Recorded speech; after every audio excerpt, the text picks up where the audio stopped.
Hi guys, good morning. So today, time check 6:15 AM. Today pupunta tayo ng Tacloban, specifically sa Ion Solar Tacloban. Kasi finally bibili na tayo ng apat na piraso na 640 watts Jinko solar panel para sa ating solar project. So finally matatapos na natin. So dimensions niya nga pala ay 113 cm by 230 cm. So kasyang-kasya lang siya sa kinontak ko na van na kaibigan ko lang din. So apat bibili natin at sasakay lang sa van nila. So ngayon maghihintay lang ako dito sa baba ng kalsada para sa kanila. Okay, let's go. So ayun na nga guys, at dumating na rin yung van nila Louie, yung sa kaibigan ko. Nissan Urban yan, so malaki yung spasyo sa loob at kasyang-kasya ang mga panel. So sa Ion Solar Tacloban branch nga pala yung destination natin today. So sila yung malaking supplier ng solar equipment dun sa Tacloban. So ito nga pala yung FB page nila at ito yung location sa Google Maps. So first time namin pumunta doon. So nag-try ako ng contact sa kanila the other day to see if meron pa bang stocks kasi nga nagkakaubusan na nga ng panels ngayon dahil sa energy crisis. Pero hindi sila sumasagot, so pinuntahan na lang namin para ma-make sure na mabili namin before pa magkaubusan. At eto na nga, at dumating na tayo sa ating destination, so pasok na tayo sa store nila.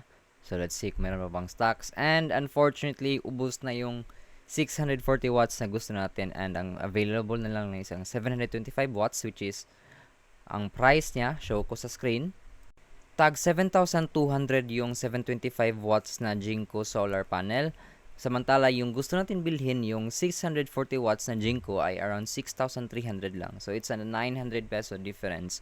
So, wala tayong choice. Yung binili na lang natin is yung 725 kasi yun lang yung meron. Di bale na lang mo yung extra in price kaysa masayang yung pagbiyahe natin papunta dito. So, as you can see sa picture, out of stock na halos lahat. So buti pa nakahabol pa tayo for the last remaining stock of 725 watt solar panel. Halos naka-reserve na yan lahat guys. So ubusan na talaga ng stocks. Apat na piraso nga pala ng 725 watts yung binili ko.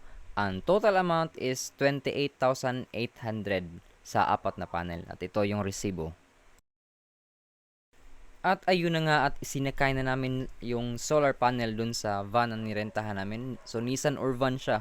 So, malaki talaga yung space sa loob. Makikita nyo yan sa video. So, ang positioning namin is naka-stand yung panel sa gilid ng may pinto ng van. So, kasyang-kasya siya guys. Pero, mag-ingat lang kasi matulis kasi yung edges niya. So, dapat talaga lagyan ng karton para di ma-damage yung interior ng sasakyan.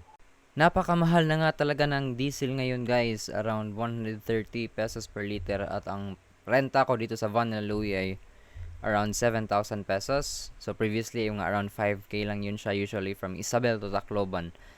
So around 300 kilometers ang layo yan, back and forth na. So yeah, ramdam na talaga yung mahal ng bilihin. So pagkatapos nito, uuwi na kami. Diskarte lang para di maalog yung panel habang nagbabiyahe. So tinalian lang namin dun sa upuan, both sides, front and back. Pagkatapos, hinahawakan rin ni Louie at the same time para di siya talaga maalog at hindi ma-damage habang binabiyahe. Finally, after sa mahabang biyahe, nakarating na rin ako sa amin at pinasok ko lang sa kwarto ko yung apat na panel. Malaki siya guys, 38 kilograms each. So, mabigat talaga.